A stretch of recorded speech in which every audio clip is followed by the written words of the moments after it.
From the Delhi studios of Republic TV, it's time for Arnab Goswami on The Debate.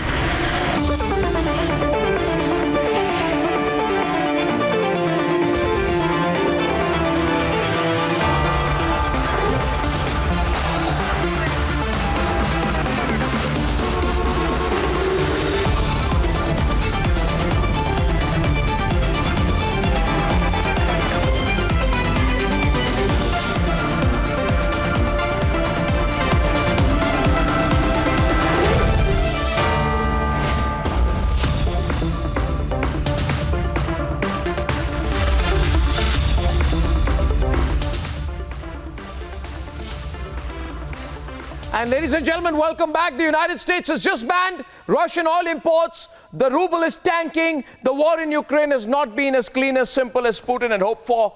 And now the decision is for Putin to make. Can Putin afford to take this war forward any longer?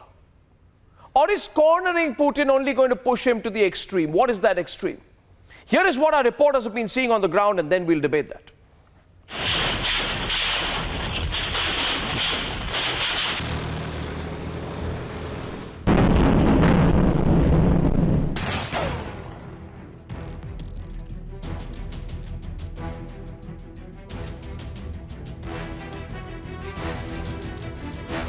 What you see behind me is a house that was completely demolished in an aerial bombardment. In fact, a 500-kilogram bomb was dropped by the Russians around 2:30 in the morning.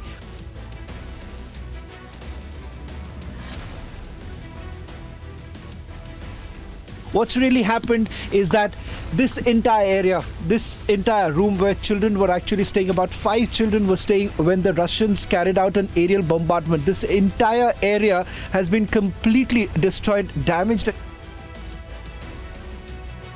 З часів вторгнення нацистів від зневоднення померла дитинка. Почуйте мене сьогодні, шановні партнери. And we just saw an ambulance leave, and that's because they were carrying a injured man that just came off one of the buses here. We've seen a couple of injuries so far. One child that had to be carried off, and a injured man that had a patch on his eye. We've got a lot more to come, but it seems like this ceasefire is finally starting to make some headway, and some people are leaving Mariupol. On the one hand, we are looking at how the pressure is also being built on Russia. Many would say that we are talking about the economic sanctions, but how has it really helped the Ukrainians at this stage? Because on the one hand, you've seen the frustration that has been shown by the president of Ukraine when it comes to NATO. They've already not got the kind of, they haven't really got the kind of support that they had expected.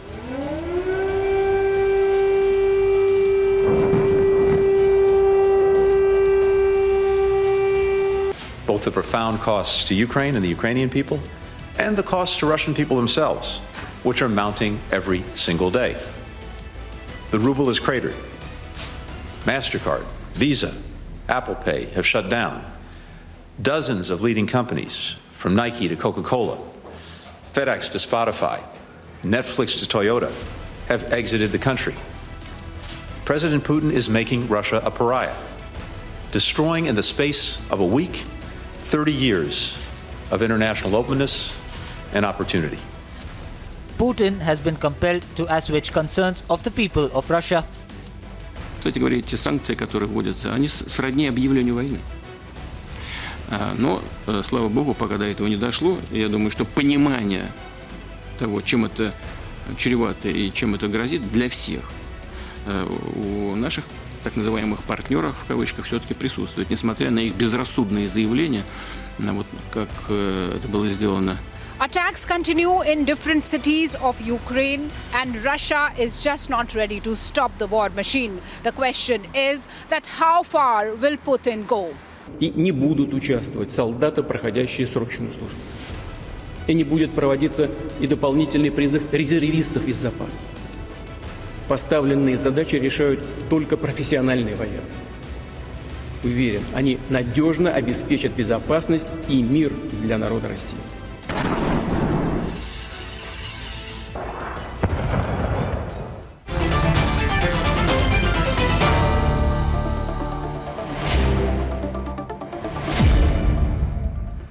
Viewers, you just heard Biden, and he came out and he said basically that the people of America should be ready for sacrifice, because obviously oil prices are going to really go up, and UK is going to stop all oil and gas imports from Russia. The United States has just made that announcement. The CIA director Burns says, I think Putin is angry. I think he's frustrated. And, you know, there was a picture today of Macron. I don't know if I can pull out that picture. It was released actually by his own office. And it showed a picture of Macron. I was wondering why that picture was released. It shows a very frustrated French president looking down, looking angry, looking hopeless. All kinds of expressions after a long chat that he had on the phone with Putin. But my question here is right now, and I'd like to start with Lada. I'd like to welcome back Dov Zakim, Charles Kupchar. Last time we had an angry conversation. Thanks for coming back, Charles.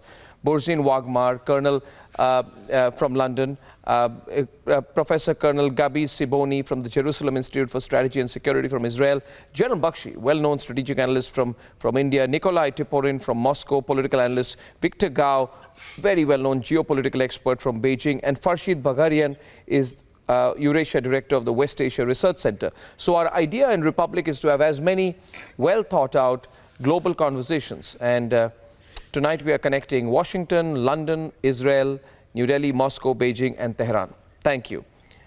Lada is the founder and managing partner of Black Trident Defense and Security Consulting Group. Lada, now Putin is being pushed, really being pushed by the West. Economic sanctions, mercenaries being sent in, lots of funding, right? Casualties. What will he do in turn? Is anyone factoring in what he's going to do in turn? Well, what will he do? I don't think that Moscow and the Kremlin and little Putin are being pushed enough. People are being slaughtered, dying from starvation, children from dehydration. Putin is targeting civilian. They forget about military infrastructure and critical infrastructure. They're starting to use forbidden weaponry, and we're looking at ballistic missiles currently coming our way from Belarus. So is Putin being pushed or Russia being pushed enough? Maybe financially, but not enough to actually stop the killing and the apparent genocide of Ukrainians. So being pushed, yes, not enough. We need to have a no-fly zone. No, I'd say that. Okay, I take that. So you say we need to have a no-fly zone. NATO doesn't want to directly engage. Is anybody thinking right now, Dov? Is anybody, Dov? Anybody? Yeah, you don't need NATO. Okay, so what do you need? Only Western mercenaries who are being paid $2,000, $3,000 a day? Absolutely 20,000 of them, 30,000 of them. How's that going to end the war? Excuse me. I think that we should look at history and look at the creation of coalitions of no-fly zones, like Iraq, Bosnia is a little bit different, Libya, where actually even United Nations Security Council resolutions weren't immediately in place. So why is Bosnia different? There was a no-fly zone. No, why is Bosnia different? There was a no-fly zone which the US violated. Is that why it's different? No, it's different because NATO actually enforced it from the very beginning. I'm talking about creating a coalition of countries that actually co-authored the United Nations General Assembly resolution. Many of them, including Asian countries, including Kuwait, Qatar, took part in writing them, and we can create a coalition to at least establish or create the diplomatic preliminary foundation for a no-fly zone. The rules of engagement can be developed, and importantly, this is 2022. We have technology that can jam radar systems that will prevent, like, it's not like you're going to have to kill Russian pilots who are violating Ukrainian airspace. There are other technologies available, and it is now time for the global community to really pull together and say, this is enough. Enough killing, financial, economic sanctions, great, but they're not stopping the killing on the ground. So what is the objective? of those financial sanctions. So let me get in the other side. Let me get in before I get the Russian response to that. I want to go to Victor Gao. Victor, now if all of this happens, right? If Putin is going to be pushed more and more economically through third party engagement of fighters, weapons, right, to cause him damage, and as Lada says, other technological ways to cripple the Russian military. What will Putin do? I wonder, and I'm wondering whether in all of this anyone's factoring in that, or everyone wants to play the risky game. Victor. Thank you very much for having me. I would say several points. One is that mankind is so close to the brink of a nuclear disaster that we all need to pause and think twice about what's going on. We are all pained by what's happening to Ukraine. I think the utmost important thing is to save as many innocent lives as possible. Save Ukrainian rather than push the Ukrainian to death. Now, the other thing is that whether you agree with that or not, President Putin of Russia apparently has a job to do, and he is determined to do his job. No one can stop him.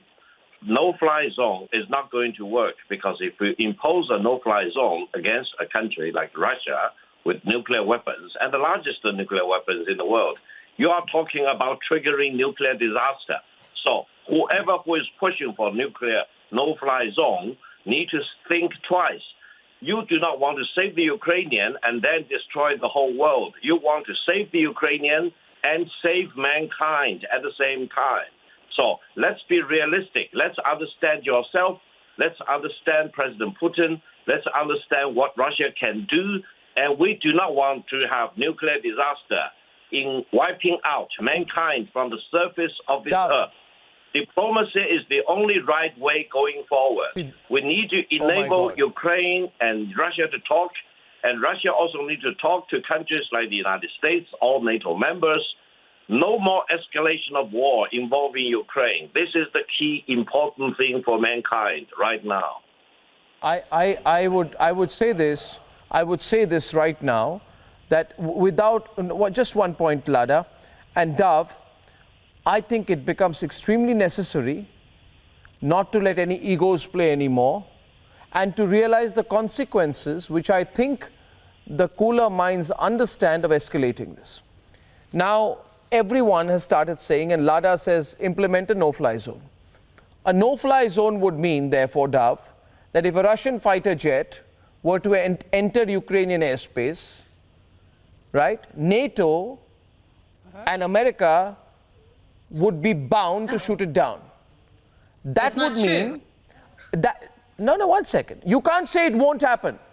No, you can't. You're not taking responsibility for that. Let's be very clear about it. Dove can get into this. Dove, allow me. Dove, the question is economic sanctions up to a point.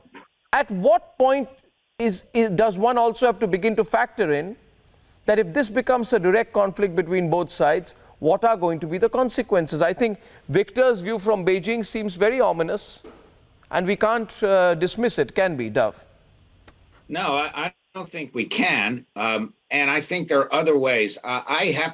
It'll surprise you, but I agree that a no-fly zone probably would not work, simply because, yes, once you have a Russian aircraft and American or NATO aircraft up in the air, you just don't know whether something might happen, and then you get a much wider war that no one wants. On the other hand, the Ukrainians are asking for, and should get, in my view, much more high-level air defense systems. Right now, we're sending them lower-level air defense systems, Stingers, which only really work if you have a low-flying aircraft, and then you can shoot them down, particularly helicopters, but not only helicopters. What you really need is to make sure that you can shoot down high-level bombers as well. The equivalent of Patriot missiles, for example. Once you do that, you're going to start clearing the skies of Russian aircraft. That's what I believe we ought to be sending in addition to everything else we are. No, but Dove, but you have to have a balanced why are view you of and this. Lada not answering? Dove. What you and Lada have begun saying is we should do more, we should send more arms, we should send more military aid, we should get more directly involved. All I'm asking is, Dove, are you absolutely not concerned that if push comes to shove, if pushed to the extreme, what could conceivably, and let me put that question to Professor Colonel Gabi Siboni. He's joining us from Israel, from the Jerusalem Institute. Okay, I lost his line. Let me put that question to Nikolai. Nikolai, what could Putin do?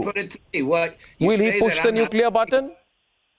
You're saying that I'm not thinking about it. Of course, I'm getting everyone in about it. One of the reasons that you don't support, that I don't support a no-fly zone, is precisely that you don't want to push Putin to the brink where he might actually think about using nuclear weapons. That's not going to help anybody, least of all the Ukrainians. Of course, we're thinking about that, and we've been exceedingly careful. We are involved. There's no question. We're supporting the Ukrainians with arms, but it's a very big difference between supporting with arms and getting directly involved, confronting the Russians, shooting them down by ourselves.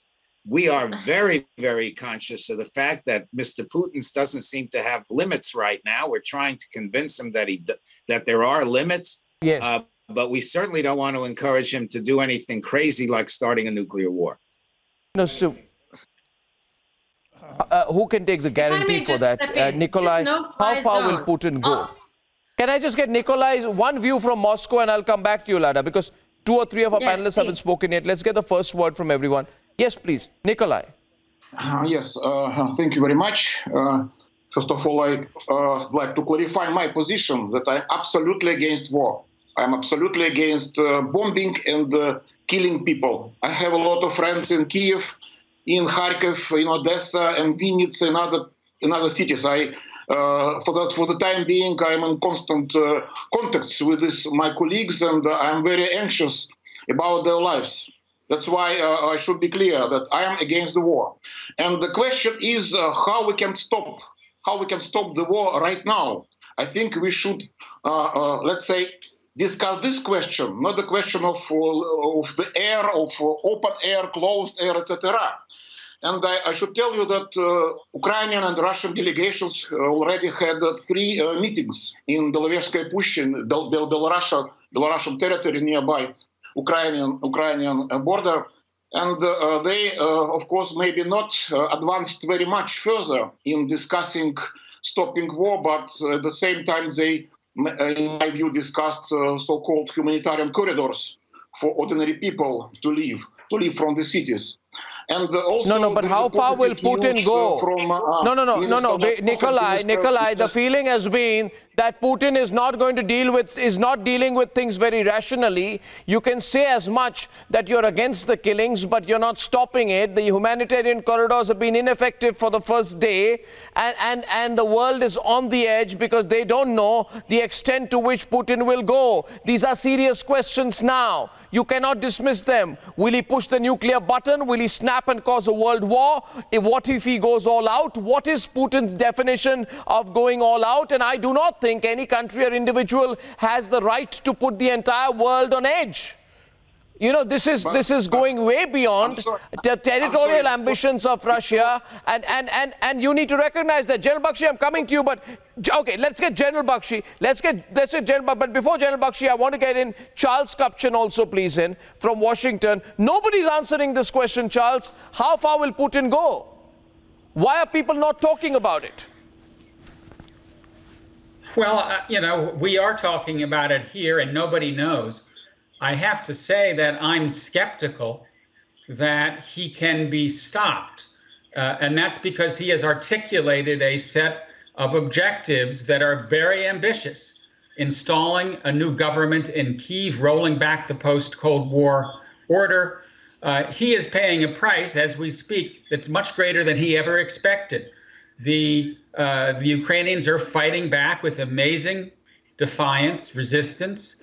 And these sanctions are really hurting the Russian economy. The ruble is plummeting. Companies are leaving in droves.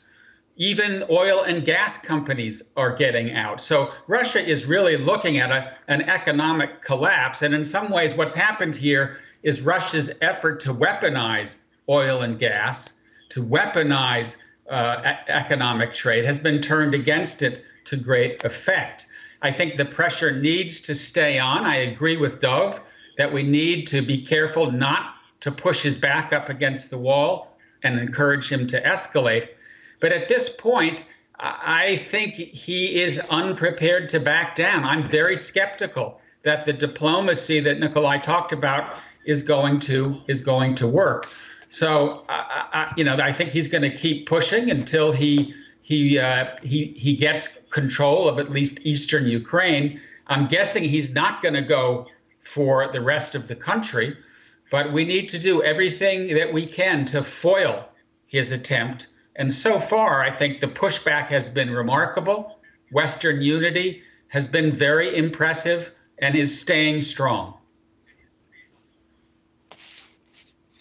Yeah, so, what is his end game? Will he stop? You've got to be realistic, Nikolai. Some people say Putin will stop only when the USSR is recreated. But you've got to be realistic. Putin says the end of the Soviet Union was the greatest geopolitical catastrophe of the 20th century. But you know what? You've got to be realistic. You've got to be realistic. Your economy is 1/10 the size of China. You are not the economic power that you're projecting to the people. You got what you wanted. Your foreign minister, Sergei Lavrov, said this is about demilitarizing Ukraine. Actually, let me go to Farshid Bagharian. Farshid, if they have already destroyed more than 2,100 military installations of Ukraine, if the idea was demilitarization of Ukraine, then they should pack up now. They've achieved what they wanted. Okay, thanks to all. But I have another aspect. Let me explain that. The world is not facing this war between the Ukraine and Russia. The world is involved in this war, and the world is not. How can I explain? This is not the ban against Russia. This is the ban against the war. Because if you face rising of the price of the oil, all the world will be involved in this war, and the hazardous hunger, the hazardous shortness of food we will face before nuclear attack. We will face the shortness of food. This is the fact.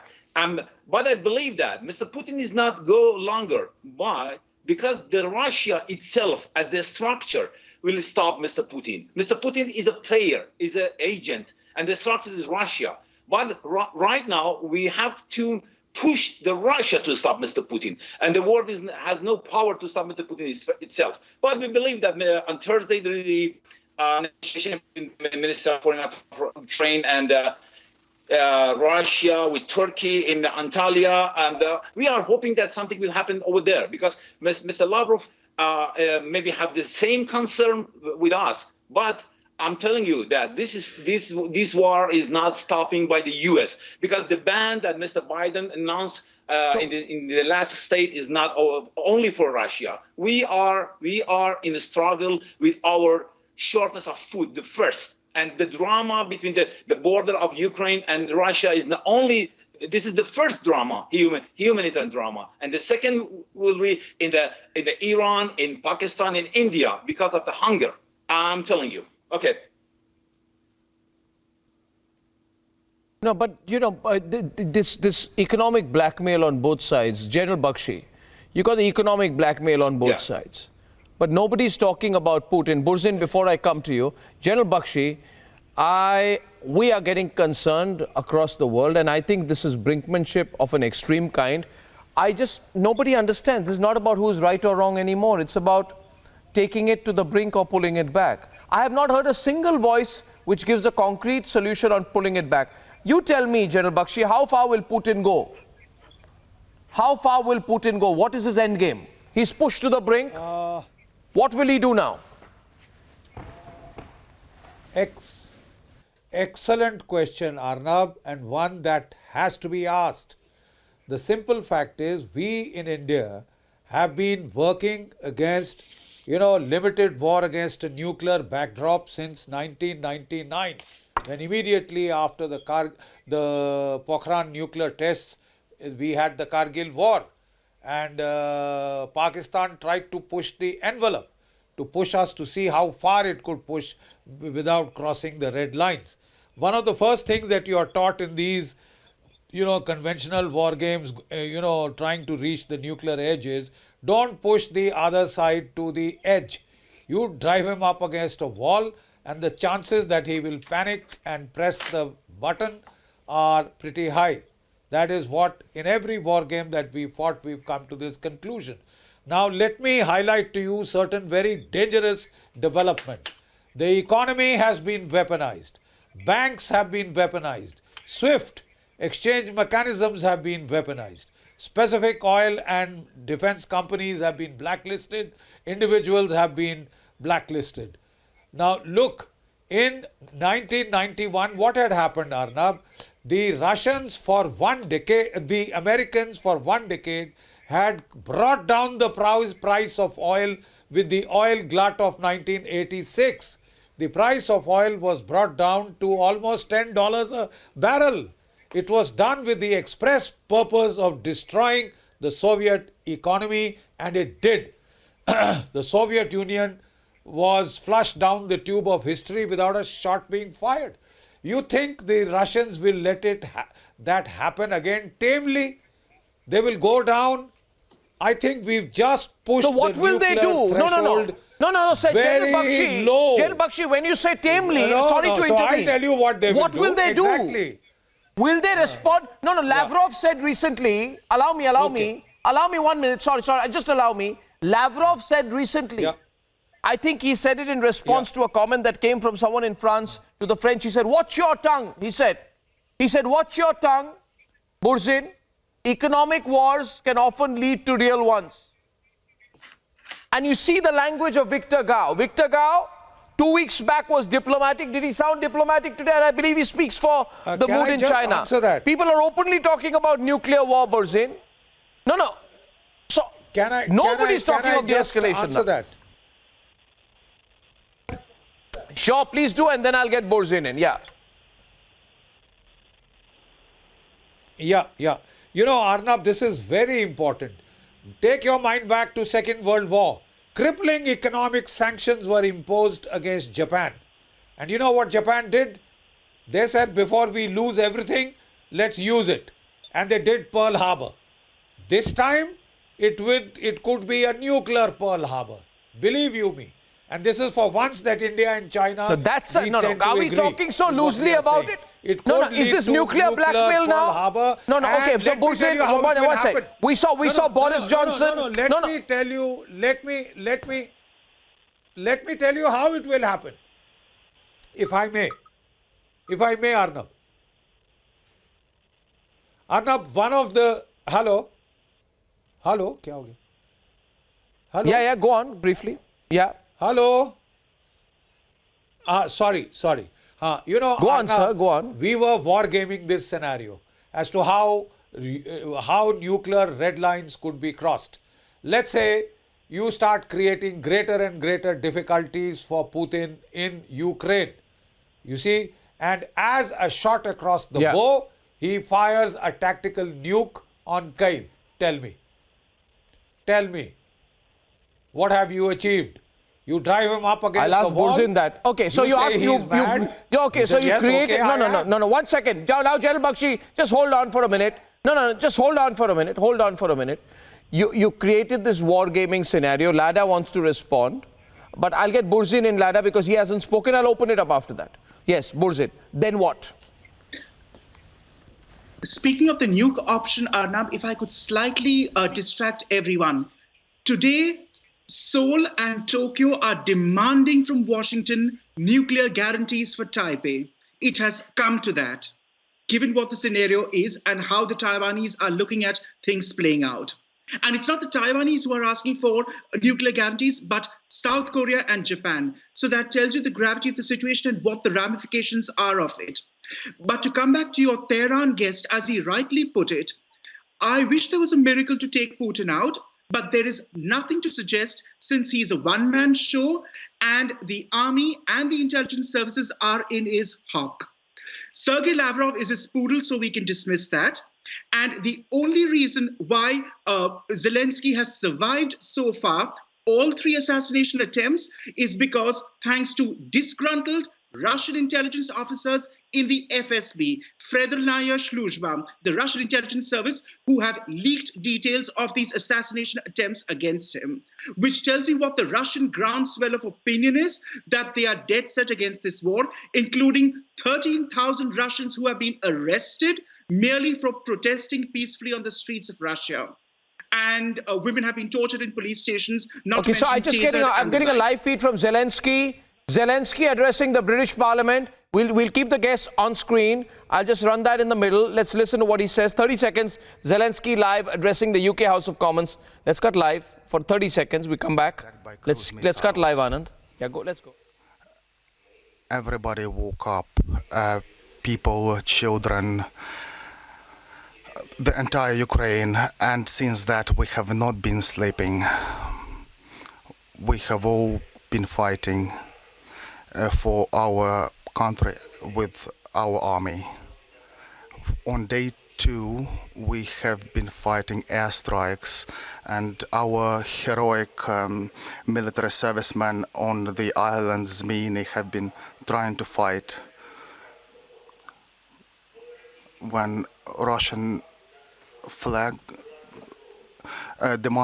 Russian forces demanded that we lay down the arms. However, we did continue fighting, and we did feel our force, the force of our people that will oppose the occupants until the end. The next day, the artillery started fighting us. Our army showed us who we are, and we have been able to see who are people and who are beasts. On day 4, we started getting people captive. We have not been torturing them. I'll cut back to that. Lada, while General Bakshi presented that nuclear scenario, I saw you getting quite agitated. You don't think that's a reality?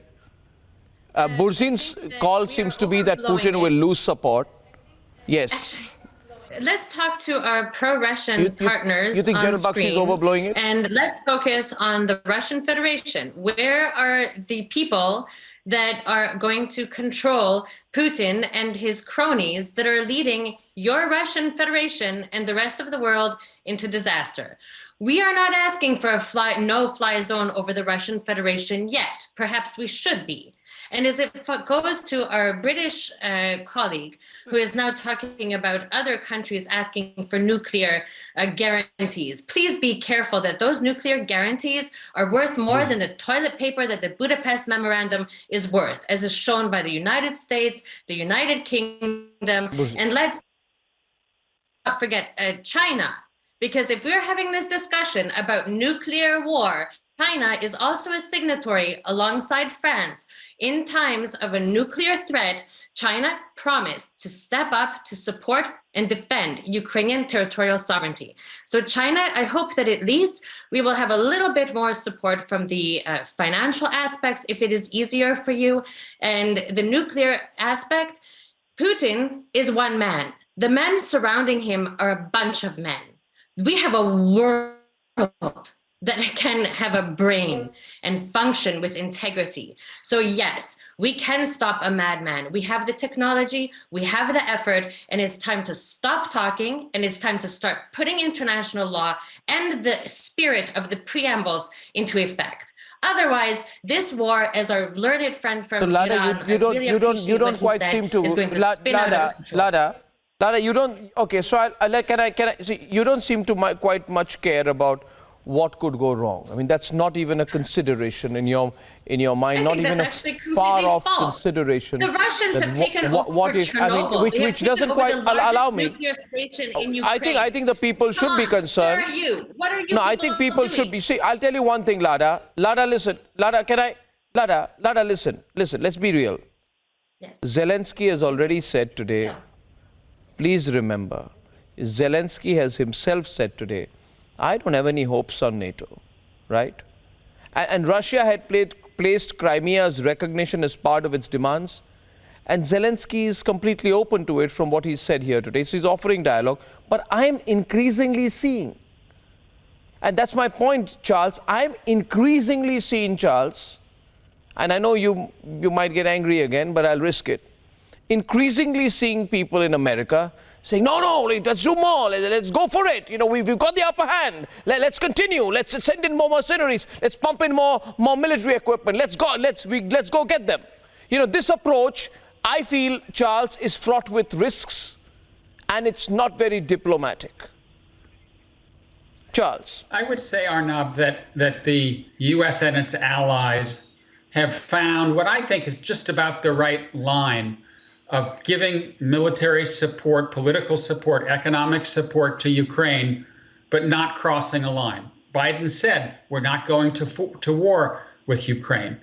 We are not giving to the Ukrainians types of weaponry that we think would lead to an escalation to World War III. So it's a fine line, but I think it's the right line. And Biden has said we will defend every inch of NATO territory. But let me just make two additional points that I think are important here. One, I agree with Laura that one big potential pushback against Putin is the people of Russia.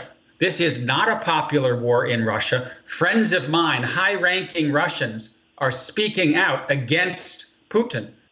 This really is a game changer in terms of Russian politics. Could they get rid of Putin? No, maybe, I don't know, but this is new, and I think we should keep an eye on it. The other issue is China, and maybe our Chinese colleague could weigh in here. Okay. China is really Russia's lifeline for money, to buy oil, to help deal with the economic collapse. If anybody has a lot of influence on Putin, it's Xi Jinping. We need China to step up to the plate. Okay, should I get a response from Victor, please? Victor? I will be happy to say that. Burzin, can you come in after Victor, please? Because I want Victor to respond to his point. I'll come to you after that. Yeah. Yes. Thank you. Thank you. China stands for peace, and China urges all the parties directly involved and indirectly involved to resort to negotiation and diplomacy. We should not pour more fuel onto the fire in Ukraine. Secondly, China respects the authority of the United Nations Security Council. China will abide by any sanctions endorsed and approved by the United Nations Security Council. Now, if there are other countries which want to impose sanctions on Russia, be my guest. But if you want to force China to join you in your sanctions against Russia, then you are overreaching. You are overstepping. Why? Because you are an independent foreign country. China is an independent country. China can decide for itself and by itself what international position it wants to adopt. China-Russia relations are very close. We share a common border, 4,700 kilometers. No one can seal off that common border between China and Russia. This is the reality everyone needs to acknowledge rather than try to overturn. This cannot be overturned. China will be here as a force standing for peace. We want to save as many Ukrainian civilians as possible. We offered assistance to the humanitarian disasters in Ukraine. We opened the door to Ukrainian families, for example, and refugees, and we will continue to do that. But that's not enough. I think right now, we need to really do earnest diplomacy to de-escalate rather than escalate, to bring mankind from the brink of nuclear disaster, rather than continue to push all of us, mankind. You mentioned nuclear disaster the third time. Abyss. Right. And what about the Budapest Why do you keep mentioning nuclear disaster? He says, what about the Budapest Agreement?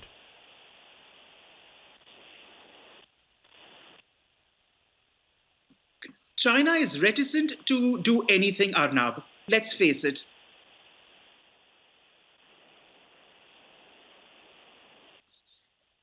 Yeah, they won't. They won't, but let's also face it. What if the economic What if China offers, and China has the ability to absorb, if for a short to medium term, Russia's economic losses? What if it does that and says that for the global realignment that we want, we're going to absorb the losses? What will you do?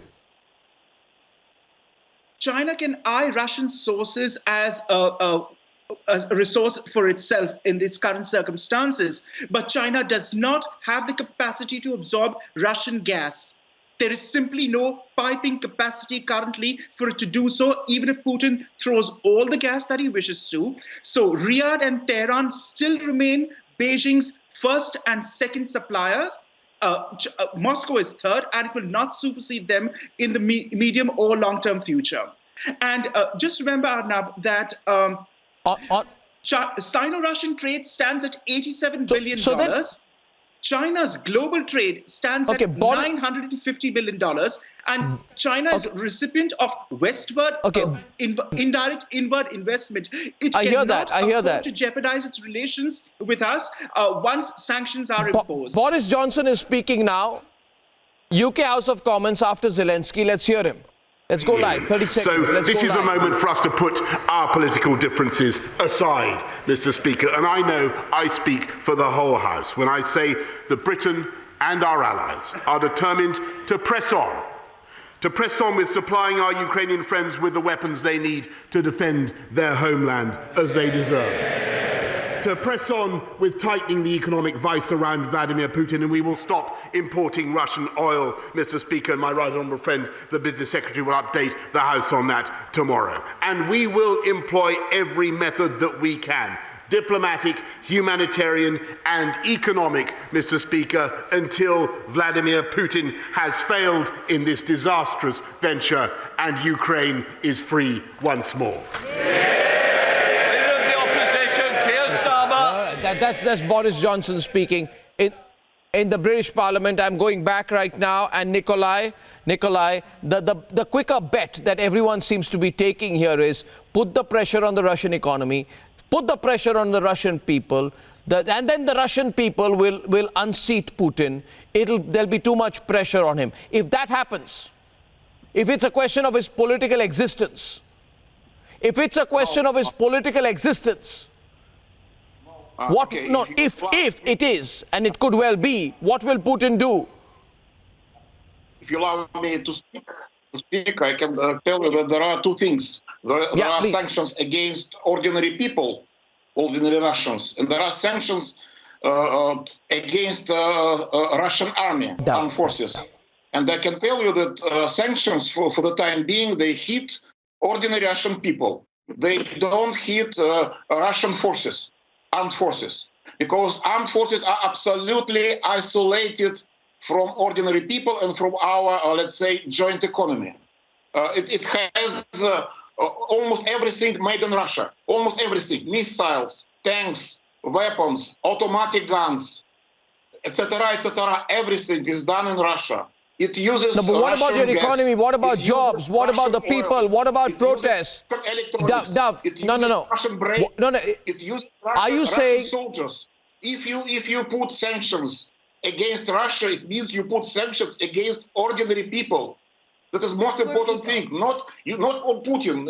You put sanctions against against other Muscovites, other Russians. Not against Russian army. I'm sorry, not against Russian army, because it is fully independent. No, but is the Russian, one second, one minute. The Russian army is made up of Russians, and the Russian army cannot completely be isolated from what the Russian people go through. Dove, here our guest from Moscow is making a big difference between the Russian army and the Russian people. He seems to be saying the sanctions will have no effect on the military plans. Dove. Absolutely, you're right. Absolutely. Let me speak now. Of course they will. The Russian army is full of conscripts. It's not a professional army. It's a bunch of young men who have been drafted and who are close to their families, and half of whom, if not more than half, don't even know why they're in Ukraine. Those sanctions are going to affect their families, and we know that a lot of Russians soldiers are already trying to avoid actual battle. I also want to say something to my Chinese friend. The whole argument that you're waiting for a Security Council resolution on sanctions when you know fully well that Russia will veto any such resolution means that China is playing a double game. And if China really wants peace and really wants negotiations, then what China should do is she must tell Putin that he must stop. He must stop bombing families. He must stop bombing buildings. He must stop bombing institutions and really talk. And then China could indeed say, look, we're not going to help you economically if you're not going to stop bombing. But if you wait for a Security Council resolution, you're speaking with double speak because you know Russia will veto every single one of those. Look at the General Assembly vote. 141 countries condemned Russia. Where was China? Let me make several points. When you talk about the United States... Victor, we have Victor and Farshid on the right. Yes, please. Victor wants to come in. He has the right to respond. Yes. Or voted against the resolution. That's a very important thing. Major countries like India, like Brazil, like China, etc., with huge populations, took positions which are different from mostly Western positions. Secondly, what China stands for is exactly for saving more lives in Ukraine. If there are countries which keep providing weapons, pour more fuel onto the fire, you will lead to more lives being lost for the Ukraine. I hope when the dust settles, and it has to settle, there will be Ukrainians surviving this disaster, rather than you urge the Ukrainians to die, and then you stand on the other side of the shore without suffering any damage to your skin. This is the time to save Ukrainians in decency, in honor, rather than urging the Ukrainians to be destroyed by war. We need to stop the war rather than urging the Ukrainians to die. In the American military, you never allow prisoners to die like the former imperialist, the Japanese soldiers. You always urge your prisoners to surrender rather than die, because there will always be a better day. This is the point for Ukraine. Ukraine need to wake up. Those who have your weapons may not be serving your lives. This is the key.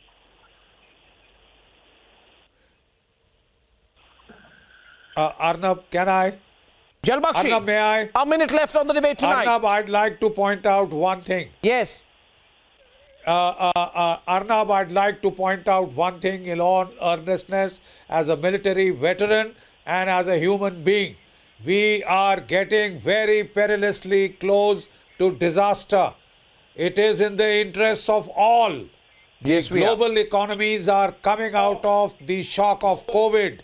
They're coming out of the shock of COVID. You know, when we were fighting in Bangladesh, we got a lot of help from our Soviet friends. But one thing they kept on telling us was, hurry it up, hurry it up, hurry it up. Today, the same advice we will give to our Russian friends. Please get it over with. The world cannot afford this any longer. The Ukrainian people will suffer the most. 2 weeks is too long. Russia to the last Ukrainian. Yeah. 2 weeks is 2 weeks is too long. And it should be the earliest possible. We must 2 weeks go is in too for long. a ceasefire. I agree with you on that. I'll just say this. No, I'll say this. I'll say this, General Bakshi, if the intent of the Russians was the recognition of Crimea, DPR, LPR by Ukraine, and Zelensky has expressed his intent to find a solution, then I think Russia has achieved its military objective. 2 weeks is too long. Anything further is going to be absolute disaster. Ladies and gentlemen, big breaking news from Ukraine, biggest reporting team on the ground, and of course, the fastest news updates on the war, both on live streaming and on our channel. I shall see you tomorrow. Till then, good night and goodbye.